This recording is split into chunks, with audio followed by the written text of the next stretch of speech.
नमस्कार, good morning दोस्तों। स्वागत है आप सभी का हमारी क्लास में।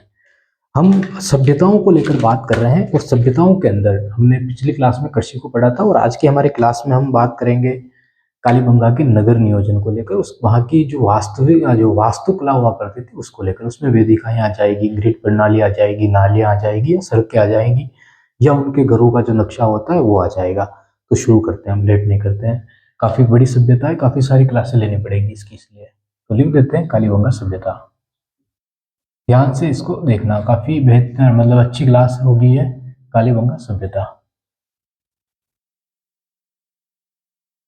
देखो कालीबंगा सभ्यता, अब आपको इसका मैप पता होना चाहिए कि सभ्यता कहाँ पे थी ताकि चीजें सरल हो जाए बिल्कुल ही। अब देखो, जो नदी यहाँ पे निकला करती थी या बहा करती थी उस नदी का नाम था सरस्वती नदी। सरस्वती नदी शिवालिक की पहाड़ियों से आती थी और पाकिस्तान के फोर्ट अब्बास की तरफ ये जाती थी, ठीक है, पुराने समय में। और अभी भी जो नाला है वो फोर्ट अब्बास तक जाके रुक जाता है। तो ये स्थिति हमको मिलती है। अब हम कहते हैं कि जो ये कालीबंगा सभ्यता थी इसका जो विकास हुआ है वो बाएं तट पे हुआ है। हनुमानगढ़ में बाएं तट पे ये सभ्यता विकसित हुई है, ठीक है। अब बाएं तट पे हुई है मतलब तट तो नदी का ही होता है, ठीक है। तो नदी के बाएं तट पे ये सभ्यता का विकास मतलब सभ्यता विकसित हुई है। अब देखना यहाँ पे आपके दो हाथ है, एक ये एक ये। दायां कौन सा है, बायां कौन सा है? ये बायां और ये दायां, ठीक है। तो ये जो नदी निकली ये इधर से निकली, ठीक है। तो ये नदी ऐसे आ रही है, ऐसे चल के आ रही है, ठीक है। तो इस नदी का बायां कौन सा होगा? ये दायां और ये बायां, ठीक है। तो हम जैसे इस नदी को बना देते हैं, राजस्थान में पहुंचा के इधर पाकिस्तान में भेज देते हैं। इस नदी को भेज दी, मान लो कि यहाँ पे हनुमानगढ़ है, हनुमानगढ़ के इस हिस्से में ये सभ्यता विकसित हुई है। तो हम सीधा बना लेते हैं। अब इस नदी को थोड़ा बेहतर बना लेते हैं ताकि अच्छा लगे दिखने में, ठीक है। तो इससे ही बनाते हैं, इससे बनाते हैं ग्रीन से। ये मान लो शिवालिक की पहाड़ियां है, ठीक है। और यहाँ से ये नदी निकलती है, ये जा रही है इधर। यहाँ से ये नदी निकली और इधर जा रही है, शिवालिक की पहाड़ियों से निकली, पाकिस्तान में एंटर हो गई। फिर आगे चलकर ये सिंधु नदी में मिल जाती है, सिंधु की सहायक नदी बन जाती है जो सिंधु नदी इधर आ रही होती है। अब सिंधु की ये हो गई इसलिए इसको सिंधु घाटी सभ्यता का एक मतलब कि उसका हिस्सा माना जाता है। अब मान लो कि यहाँ पे आपको हनुमानगढ़ की स्थिति मिलती है राजस्थान के अंदर। हनुमानगढ़ के अंदर जब हमने बात की, हमने देखा उस मैप को कि कहाँ पे सभ्यता स्थित थी, तो हमें मिला कि एक टीला बनाया गया यहाँ पे इस तरीके से, और इस टीले को कहा गया पश्चिमी टीला, जिसकी बात पहली ही क्लास में हमने कर ली थी। पश्चिमी टीला हो गया। अब एक टीला हमको और मिलता है और वो टीला मिला इधर, जिसका आकार हमको काफी बड़ा मिला। यहाँ पे देखो 3 टीले मिल चुके हैं और टीले काफी ज्यादा है। यहाँ पे कालीबंगा सभ्यता है, यहाँ पे काफी सारी चीजें, अभी तक पूरी खुदाई नहीं हुई है। खुदाई को क्या किया जाता है कि जैसे अभी कोई एएसआई होता है, महानिर्देशक होता है, तो उसको काम दिया जाता है, एरिया दिया जाता है कि आपको इतने ही एरिया की खुदाई करनी है। जब वो रिटायर्ड हो जाएंगे, जब कोई नया व्यक्ति आएगा तो उसको थोड़ा हिस्सा बढ़ा कर दे दिया जाएगा कि आपको यहाँ तक करनी है। तो ये स्तर के माध्यम से की जाती है। ऐसा नहीं होता है कि एक ही साथ में पूरी कालीबंगा सभ्यता ही पकड़ा दी गई, आपको पूरी सभ्यता दे रहे हैं, आप तो इसको जांच करके ही हमको बताओ। ऐसा नहीं होता है। लोग आते जाते हैं, खुदाई चलती रहती है धीरे धीरे। आज भी एक खुदाई चल रही है, आज भी आप वहां पर जाके देखोगे तो कोई ना कोई आप खुदाई करता हुआ आपको दिख जाएगा। खुदाई मतलब साक्ष्य ढूंढता हुआ दिख जाएगा। ऐसा नहीं है कि वहां पे मतलब पूरे पश्चिमी राजस्थान को ही गड्ढे बना देंगे, नहीं। वो करते क्या है कि खुदाई की जाती है, फिर वहां पे उनको कुछ चीजें मिली, फिर वहां पे पाल बिछा दिया जाता है और उसके ऊपर वापस मिट्टी डाल दी जाती है, उसको ढक दिया जाता है ताकि बारिश से या उन किसी चीज से वो खराब ना हो वहां पे। तो ईंटें मिल गई, मान लो। अब ईंटें मिलने का भी एक कारण है, देखना। जैसे ये कालीबंगा सभ्यता हमको मिली, ठीक है, एक बॉक्स मिला। अब उनको कुछ लगा तो कैसे पता करेंगे? तो अगर यहाँ पे कोई ऐसे मतलब कुआं टाइप मिला कि कालीबंगा सभ्यता के लोग यहाँ पे कुआं बना के रहते, कुआं बना रखा है, तो ये जो दीवारें हैं ना, अब एक सिस्टम होता है ज्योग्राफी के अंदर, विज्ञान के अंदर, ये दीवारों में जो है नमी, तो ये नमी खींच लेती है ये दीवारें और वापस नमी को छोड़ दिया जाता है। तो यहाँ पे दीवार बन जाती है, अलग ही दीवार। ये पूरा हिस्सा अलग दिखता है और ये हिस्सा अलग दिखता है। तो इसके माध्यम से उनको पता चल जाता है कि हाँ, यहाँ पे कोई साक्ष्य हमको मिलता है या यहाँ पे कोई दीवार हमको मिलती है। अब हमने आपको एक शुरुआती क्लास में कहा था कि लुइगी पियो टेसिटोरी था, उसको संकेत मिल गए थे। वो संकेत का कारण यही था, इसी तरह के संकेत मिले थे। अब मुझे बताइए, राजस्थान में टीलों की कमी है क्या? बरखान तो चलते फिरते टीले हैं, कहीं भी बन जाते हैं, यहाँ पे बन रहे हैं, वहाँ पे बन रहे हैं। ऐसे तो फिर संकेत मिलना तो काफी सारे संकेत मिलते रहते हैं फिर, इसलिए ठीक है, तो इनकी भी परख की जाती है ऐसे। अब कालीबंगा सभ्यता में हर कहीं खुदाई नहीं हो सकती, उनको साक्ष्य मिलता है किसी चीज का, तो इस तरह नमी छोड़ देते हैं, तो वहाँ पे एक अलग ही दीवार बन जाती है, अलग ही पट्टी बन जाती है वहाँ पे। उसके माध्यम से उनको पता चल जाता है, कोई दीवार भी हो तो दीवार नमी खींच लेती है और वापस धूप निकलती है तो नमी छोड़ देती है, ऐसा कुछ होता है। ठीक है, इसका उल्टा भी हो सकता है, मुझे इतना क्लियर पता नहीं है। तो पश्चिमी टीला और ये है हमारा पूर्वी टीला। पूर्वी टीला, यहाँ पे भी उन्होंने एक शानदार काम किया था। क्या किया था देखना, ये जो है वो इधर भी बसा सकते थे, नदी तो इधर भी निकल रही है, लेकिन उन्होंने इधर ही क्यों चुना? अब देखिए, राजस्थान आपको सिंपल सी बात है, ऐसे राजस्थान आपके सामने रख दिया जाए तो आप सूरज का किधर से निकल आओगे? उधर से उगाओगे ना। तो सूर्य की जो किरणें हैं वो डायरेक्ट यहाँ पे होनी चाहिए। अगर ये इस टिले के इधर बनाया जाता और इसको ऊंचा बना दिया जाता तो इन लोगों के पास सूर्य की किरणें नहीं पहुंच पाती। तो ये हो सकता है, ऐसा सोचा हो, जरूरी नहीं है। तुक्के भी लगा दिए हुए, पहले बसा दिए हुए, फिर जो जो वो वे जो है खुदाई करने वाले लोग तुक्के लगा रहे हो तो हो सकता है, लेकिन ऐसा भी हो सकता है। ठीक है, क्योंकि इनको खेती करनी थी, सबसे पहले आए खेती ही करने आए, तो इनको पता चल गया होगा। हमने खेती जो कृषि जब पढ़ रहे थे तो हमने आपको बताया था कि ये हर एक चीज को सोच समझ के कर रहे हैं। हल चला रहे हैं तो सोच समझ के, फसलें उगा रहे हैं तो सोच समझ के, उनके अंदर खाद डाल रहे हैं तो सोच समझ के, दो दो फसलें साथ में उगा रहे हैं तो सोच समझ के। तो ये काम भी सोच समझ के ही किया गया होगा। तो ये हुआ। अब आगे बढ़ते हैं। ये तो हो गया पश्चिमी टीला, ये हो गया पूर्वी टीला, ये हो गई यहाँ की नदी। ठीक है, अब कुछ नालियां बनाई जाएगी, कुछ रास्ते बनाए जाएंगे, वेदिकाएं बनाई जाएगी। तो एक बार एक मैप बना लीजिए आप अच्छे से, उसके बाद आगे देखते हैं, आगे बढ़ते हैं।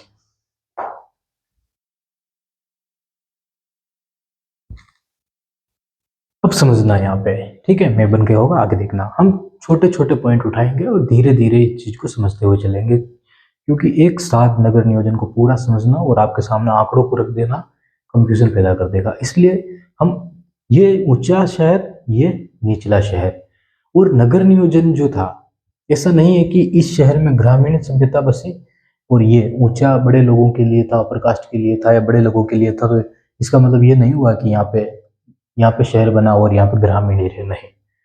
हाँ, काफी सारी सभ्यताएं हैं, सिंधु घाटी सभ्यता में भी काफी हद तक देखने को मिलता है, स्त्रीकरण देखने को मिलता है वहां पे, कि ग्रामीण सभ्यताएं कहीं और रह रही है, मिडिल क्लास कहीं और रह रहे हैं, अपर कास्ट कहीं और रह रहे हैं, ऐसी सभ्यताएं मिली है। लेकिन कालीबंगा सभ्यता में ऐसा कुछ नहीं मिलता। राजा का प्रमाण नहीं मिलता है यहाँ पे, बस ये बात है कि राजा का नहीं मिलता है। वेदिकाओं को देखकर हम कह देते हैं कि यहाँ पे कोई राजा रहा होगा, बस। बाकी उस धार्मिक आधार पर, उस धार्मिक साक्ष्य पर, बस, उसके अलावा राजा का यहाँ पे कोई भी प्रमाण नहीं मिलता है। ठीक है, तो देखना, अब जो पूर्वी टीला हमको मिला, यहाँ पे भी नगर नियोजन की काफी बेहतर व्यवस्था थी, समझना। अब हमने ये भी कहा है आपको कि कालीबंगा की पूरी तरीके से खुदाई नहीं की गई है, खुदाई काफी हद तक काफी कम हुई है उसकी। ठीक है, तो देखना, मान लो कि कालीबंगा में एक मेन सड़क बनाई गई, मेन सड़क कालीबंगा में बनाई गई, ये हिस्सा, यहाँ पे जो बैलगाड़ियां होती थी उनसे सामान लाने ढोने के लिए उस रास्ते को यूज किया जाता था। अब कालीबंगा सभ्यता के अंदर कुछ मकान भी हुआ करते थे, तो मान लो कि ये जो हिस्से हैं,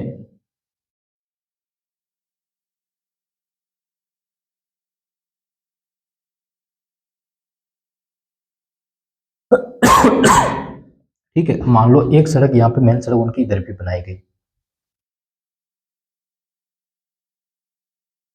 ये आपको समझाने के लिए बना रहे हैं, एस ऐसा नहीं है। ठीक है, ये हो गया। अब मान लो कि एक मेन सड़क इधर भी बनाई गई,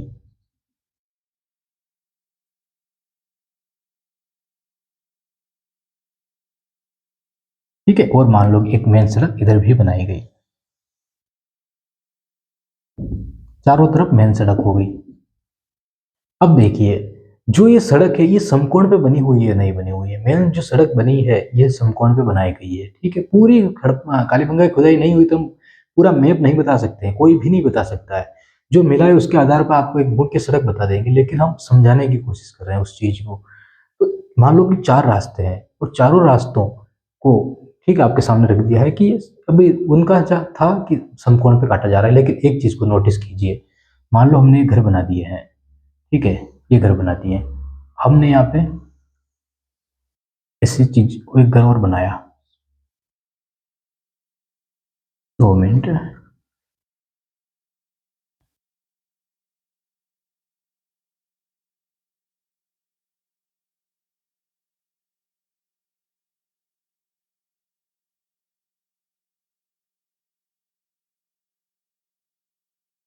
अब देखिए ध्यान से, अब आपके सामने एक चीज बना रहे हैं हम यहाँ से थोड़ा इसको मिटा रहे हैं।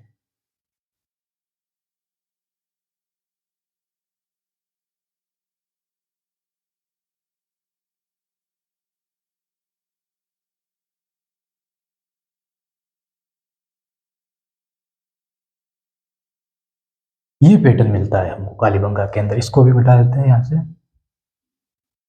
इसको कहते हैं ग्रिड प्रणाली, ठीक है, इसको कहते हैं ग्रिड प्रणाली। मिला दीजिए इसको यहाँ पे।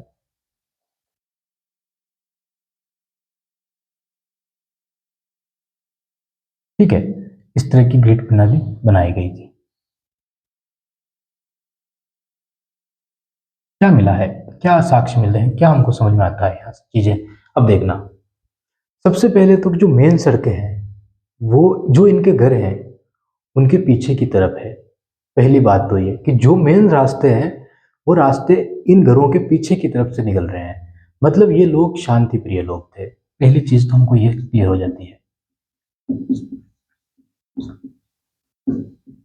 ठीक है। पहली चीज तो ये हम आपको बोल के लिखा देंगे ये चीजें, लेकिन सुनना एक बार, ये लोग शांति प्रिय लोग थे, पहली चीज क्लियर हो जाती है। दूसरी चीज आप ध्यान से देखिए, जो मेन सड़कें हैं वो सड़कें चौड़ी हुआ करती थी, जो ये सड़कें हुआ करती थी ये काफी चौड़ाई में हुआ करती थी, ठीक है, ये काफी चौड़ाई में हुआ करती थी। ये सड़कें जो भी बनाई जाती थी, ये सड़कें, ये मेन सड़कें, ये काफी चौड़ी होती थी, काफी चौड़ाई में सड़कें हुआ करती थी। और जो गलियां होती थी इनके बीच में, ये गलियां सकड़ी हुआ करती थी। यहाँ पे हमको दो चीजें कॉमन मिलती है। पहली चीज की जो चौड़ी सड़कें हैं इनके व्यापार लाने ले जाने ढोने के लिए होती थी, ठीक है।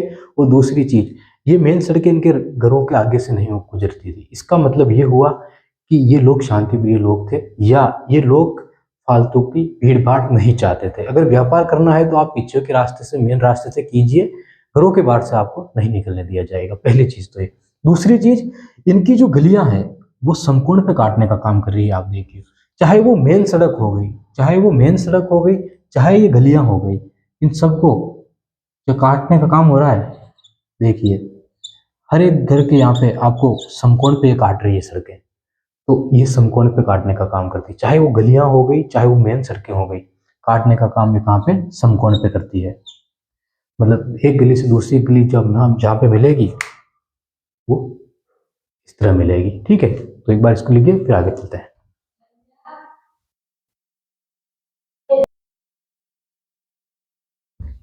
हमने थोड़ी क्लास को रोका और हमने उसको थोड़ा अच्छे से आपको समझाने के लिए इसको थोड़ा चेंज कर दिया है। देखना आप, ये हमने एक छोटा सा हिस्सा कालीबंगा सभ्यता का उठाया है ताकि आपको अच्छे से समझ में आ जाए। इसको हम एक्सप्लेन करेंगे, और जो चौड़ाई है कितनी हुआ करती थी, उसको क्या साक्ष्य मिले हैं, उसको काफी बेहतर तरीके से हम समझते हैं। ये जो पूरा पैटर्न आपके सामने रखा गया है ये वहां की ग्रिड प्रणाली थी, इसका एक छोटा सा हिस्सा हमने आपके सामने रखा है। अब देखो ध्यान से, ये जो बॉक्स दिख रहे हैं आपको, तो आपने गवर्नमेंट के द्वारा कुछ कॉलोनियां बनाई जाती है, ब्लॉक बनाए जाते हैं। जैसे कि कोई गवर्नमेंट सर्वेंट है, उसके रहने के लिए उसको एक कमरा, 2 कमरे, लेट बाथ, और उसके लिए एक छोटी सी पार्किंग की व्यवस्था दी जाती है। और फिर उस इलाके में एक जगह कहीं पार्क बना दिया जाता है, ठीक है। तो ऐसी व्यवस्थाएं की जाती थी। उसी तरीका पैटर्न हमको यहाँ पे मिलता है। यहाँ पे हम काफ़ी सारी चीज़ें जो छूटेगी अभी, उसको थोड़ी देर बाद या अगली क्लास में देखेंगे, क्योंकि ये वास्तुकला का टॉपिक है, इसमें वेदिकाएं, अब इन्हीं घरों में वेदिकाएं भी मिलेगी, इन्हीं घरों में बरामदे भी मिलेंगे, इन्हीं घरों में पार्क भी मिलेंगे, इन्हीं घरों में खुले जो है, जो आप खुला रखते हो घर के अंदर कुछ, वो चीज़ें मिलेगी। तो सारी चीज़ों को देखना है। लेकिन अभी सड़कों की बात हो रही है, तो देखना, ये जो आपको चौड़ाई दिख रही है ना, ये हिस्सा, ये वहाँ की मेन सड़कें मानी जाती थी। इसको ब्लैक ब्लैक करते हैं तो अच्छा दिखेगा। देखो, ये जो है वहाँ की मेन सड़कें मानी जाती थी। मुख्य सड़कें जो कहते हैं ना हम, ये मुख्य सड़कें हुआ करती थी। अब ये जो लोग हैं, इनके घर के दरवाजे कभी भी इन सड़कों की तरफ नहीं खुलते थे। इन सड़कों की तरफ घर के दरवाजे कभी भी नहीं खुलते थे। हम क्रॉस लगा देते हैं कि इन सड़कों के दरवाजे घरों, मतलब सड़क की तरफ नहीं खुला करते थे, घरों के दरवाजे। ठीक है, अब यहाँ पे समझना, एक मेन सड़क ये हो गई, एक मेन सड़क ये हो गई। अब इस मेन सड़क पर हमको पहियों के निशान मिले हैं। अब पहियों के निशान मिले हैं तो ये कोई पक्की सड़क नहीं होगी। पक्की सड़क होती तो पहियों के निशान मिलना मुश्किल होता। तो ये कोई एक कच्ची सड़क हुआ करती थी। तो ये कहा जाता है, और वहाँ पे जो ईंटें मिली, तो यहाँ पे इसका जो साक्ष्य हमको मिला, तो कहते हैं कि कच्ची ईंटों से बनाई गई सड़कें थी। कच्ची ईंटों से बनाई गई सड़कें।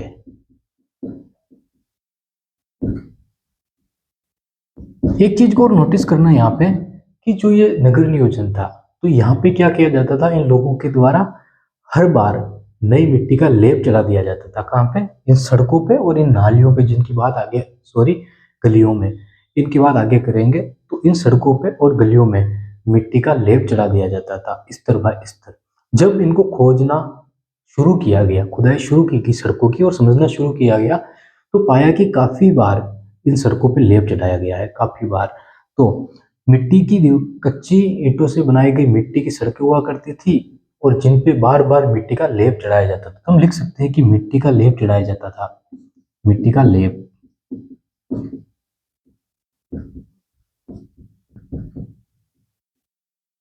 अब देखिए पैटर्न, ये सड़कें आपको चौड़ाई दिख रही है, लेकिन आपको जो ये गलियां दिखेगी, जो ग्रीन ग्रीन हमने बनाया है, एक बार हम मुख्य सड़कें बना देते हैं ताकि काफी अच्छा हो जाए, अच्छे से समझ में आ जाए।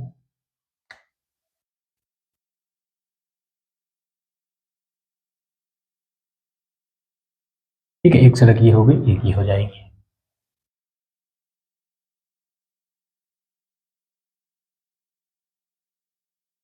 ठीक है,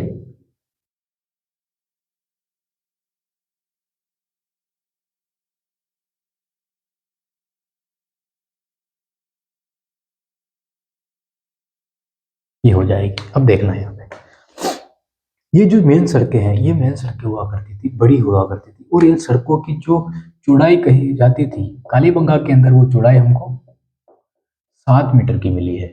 7 मीटर चौड़ाई है। जो फिट होता है, 3 फीट से कुछ ऊपर होता है, तो 21 फीट चौड़ी या 22 फीट चौड़ी ये सड़कें हुआ करती थी, मेन सड़कें हुआ करती। अगर ये बात हम हड़प्पा की करेंगे तो वो 10 मीटर मिलेगा, लिख लेना कहीं। जब हड़प्पा पढ़ेंगे तो 10 मीटर की मिल जाएगी, लेकिन 10 मीटर की हड़प्पा के अंदर मिलती है। लेकिन यहाँ पे ये सड़कें जो हमको मिली है, इस सड़कों की चौड़ाई जो होती है वो लगभग 7 मीटर, 8 मीटर या 9 मीटर हो जाती होगी। कहीं कहीं 9 मीटर भी मिलती है। तो 7 मीटर, लेकिन एवरेज 7 मीटर है, कि 7 मीटर हमको यहाँ पे मिलती है, ये जो ब्लैक ब्लैक वाली है। लेकिन ये जो गलियां हैं, इनकी जो चौड़ाई हमको मिलती है 1.8 मीटर, 1.8 मीटर ही मिलती है। ठीक है, तो गलियां सकड़ी हुआ करती थी, सड़कें चौड़ी हुआ करती थी, और जो घर हैं उनके दरवाजे गलियों के अंदर आमने सामने खुला करते थे। मेन सड़कों पे दरवाजे नहीं खुला करते थे। ठीक है, जो घरों के दरवाजे हैं वो गलियों के आमने सामने खुला करते थे। यहाँ से हमको एक पॉइंट और निकल के मिला, कि ये लोग मतलब कि भीड़ भाड़ पसंद नहीं करते थे। ये लोग शांति प्रिय लोग थे। लेकिन एक शांति प्रिय का होने का एक कारण और भी मिला है। जब इन लोग मतलब खुदाई की गई, और जब यहाँ पे ढूंढना ढूंढना शुरू किया गया, तो जैसे काफी सारी सभ्यताओं में हथियार काफी ज्यादा मिलते हैं, काफी ज्यादा हथियार मिलते हैं, लेकिन इन सभ्यताओं में काफी कम हथियार मिले हैं, और वो हथियार भी दूसरे कामों में यूज आ सके ऐसे हथियार मिले हैं। तो ये लोग युद्ध नहीं चाहते थे, सिंपल सी बात है। तो हम कह सकते हैं कि शांति प्रिय ये लोग थे, शांति प्रिय लोग, शांति प्रिय लोग हुआ करते थे। तो आपने बना लिया होगा वैसे पैटर्न तो, लेकिन नहीं बनाया हो तो एक बार ये बना लीजिए, काफी अच्छा है। 1.8 मीटर चौड़ी सड़क की गलियां हुआ करती थी, 7 मीटर की मेन सड़कें हुआ करती थी, घरों के दरवाजे हमेशा गलियों में खुला करते थे, ठीक है, गलियों के अंदर खुला करते थे, ना कि मेन सड़कों पे खुला करते थे। और इन मुख्य सड़कों पे हमको पहियों के निशान मिले हैं। इन पहियों के निशान होने के कारण हमको ये पता चलता है कि जो व्यापारिक गतिविधियां थी वो इन मेन सड़कों से हुआ करती थी, इन मेन सड़कों से हुआ करती थी।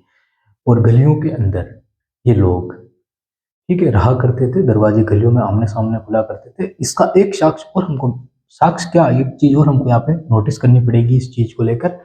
ये लोग, देखो इधर घग्गर नदी है, ठीक है, रेगिस्तानी इलाका है, धूल मिट्टी उड़ उड़ के आएगी, पता है धूल मिट्टी काफी ज्यादा उड़ उड़ के आएगी। तो इन लोगों ने इन गलियों को छोटा इसलिए रखा होगा ताकि यहाँ पे ज्यादा धूल मिट्टी उड़ के ना आ सके जितनी यहाँ पे मेन सड़कों पे आती होगी। पहला पॉइंट।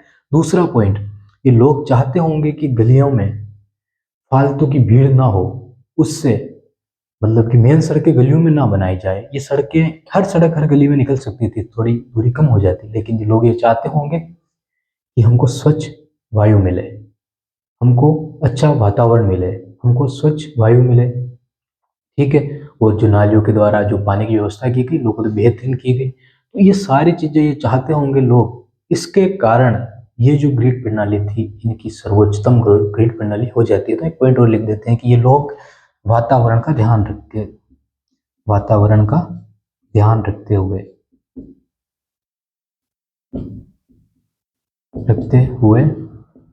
गलियों को छोटी बनाया गया, गलियों को छोटी बनाया गया,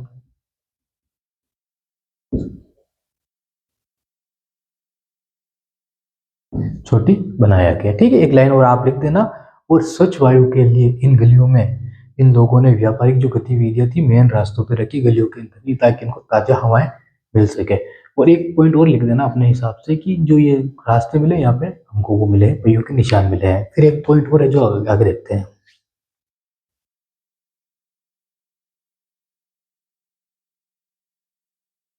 मोहनजोदड़ो में मिली है ये 10 मीटर की, ध्यान रखना, ठीक है। और दिल्ली और चंडीगढ़ के अंदर, एक पॉइंट एक और था जो मैं कह रहे थे, दिल्ली और चंडीगढ़ के अंदर हमको ये पैटर्न आज भी देखने को मिलता है। ये थी आज की हमारी क्लास, काफी कुछ और बचा हुआ है, अगली क्लास में देखते हैं। बहुत बहुत धन्यवाद आपका।